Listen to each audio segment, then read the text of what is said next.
Good morning, everybody, and welcome to the Artsy Dude channel. Here in Artsy Dude land in the studio, the art studio somewhere here in the great United States of America.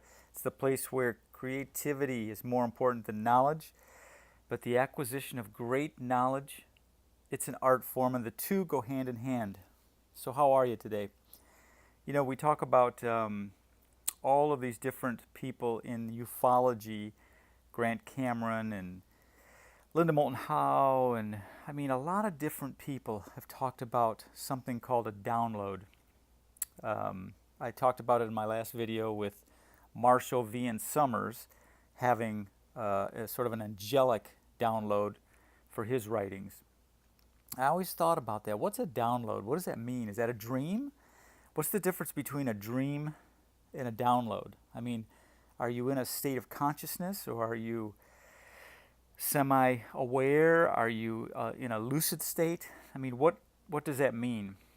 And I started thinking about a dream. This is a dream that I've had ever since I was probably in my teens, reading Larry Niven's Ring World and starting out in the science fiction world and being enamored with it, and then studying ufology from there on out.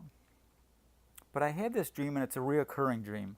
And so I started to think recently, after reading about everybody's downloads, maybe that's what I've had. Maybe, perhaps, it was a download, or perhaps this reoccurring dream of mine is something with a message in it for today, or tomorrow, or the weeks ahead. But I just wanted to throw it out there and see what you thought about it. I'll probably get maybe one or two opinions. I don't have a lot of followers here, and that's okay. But at least for posterity's sake, I get my thoughts and my download and my dream out there in the ether of ufology. So what was my dream? I've had this reoccurring dream where it's a hazy day, kind of a summery, hot, summery, hazy day. And we've all seen those days where you look up in the sky and it's partly cloudy, but not the big, fluffy white clouds that we would see in the clear, clear blue skies in between those fluffy white clouds, where it was a definite difference between the fluffy cotton ball clouds and the beautiful blue skies. It wasn't like that at all, no. It's more like it's hazy, and there are clouds up there, almost like a real humid, hazy day, where those types of days where you hear a jet go over and you look up and it takes you a few minutes to find the jet just because it's hazy, and when you do see it, it's more of a hazy looking jet. It blends in with the atmosphere, I guess you would say. So it's a day like that, and I look up and I hear some jets. And to my amazement, I see all of these clusters of Air Force or fighter jets and 747s, and they're all flying, let's say, in one or two or three clusters, groups, if you will. But in the middle of this cluster of these jets are UFOs, are saucers, and it's as if the military aircraft are escorting these UFOs, not trying to chase them down. They're not trying to trap them from above and below, but they're actually flying through the skies, escorting them. And to my amazement, I look up, and I'm always amazed, and I think, oh my God, this is it. This is it. The military, as it were, is escorting these UFOs around the country so that people will start to see them with our military and start to ask questions and to wonder, or to get used to it, that they're being escorted through the skies of our great world because they're here now on official capacity. But it still blows you away when you look up and you see these, let's say 5 or 6 or 7 aircraft, conventional Earth aircraft, escorting a giant UFO. And they're flying at their normal speed. If you watch a jet through the sky, you know, it's probably going 5, 6, 700 miles an hour, but it doesn't look like it's going that fast from the ground when you're watching it. And these UFOs are saucers, and they're great, and some of them are not saucers. They're ships of sorts, but you can tell they're not of this earth, not of this world. And I often wonder about that download, or that dream, if you will. Is there a message in that for today? Is that something of a premonition, perhaps, that this is one of the ways where disclosure will happen? We'll just, more and more, we start to see these things in our skies. And then perhaps we see them being escorted with military aircraft. And then beyond that, who knows? But I just wanted to toss that out there for the record. These are visions that I've had, dreams, downloads, whatever you want to call them. I would call them dreams. But I've had them reoccurring for many, many years, since I was in my late teens, okay? So a long time. Had one not too long ago.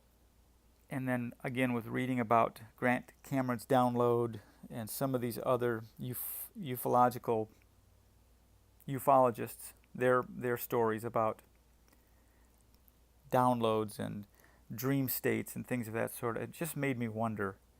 So I wanted to put that out there in the world of ufology, that this has happened to me.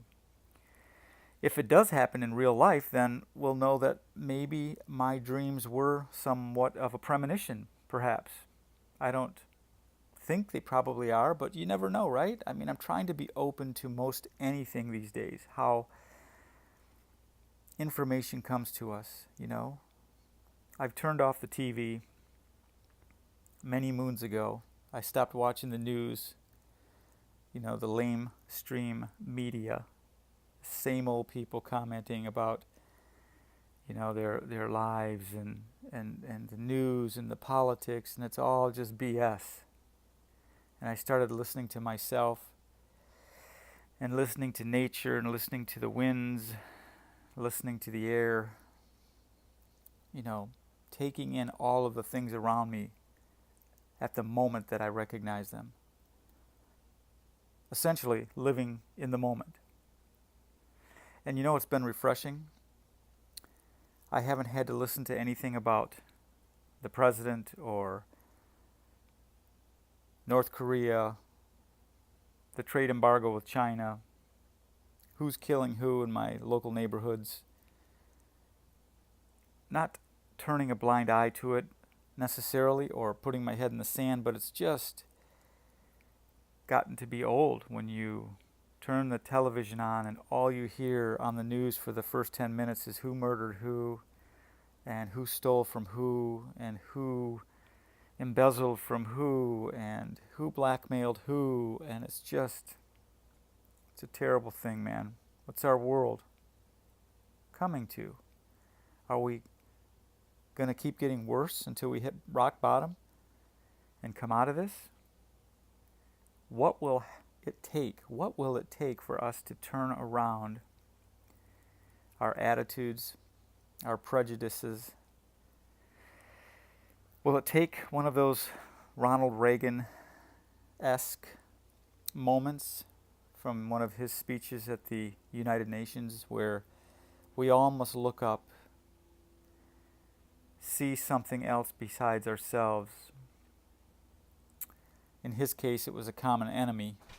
But we have to look at all of that, and we can understand completely what he said.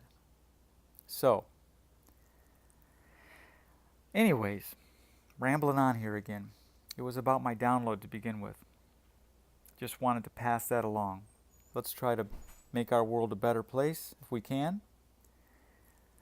As I always end my videos, let's make sure that we love our animals and love our parents and take care of our elders, respect nature.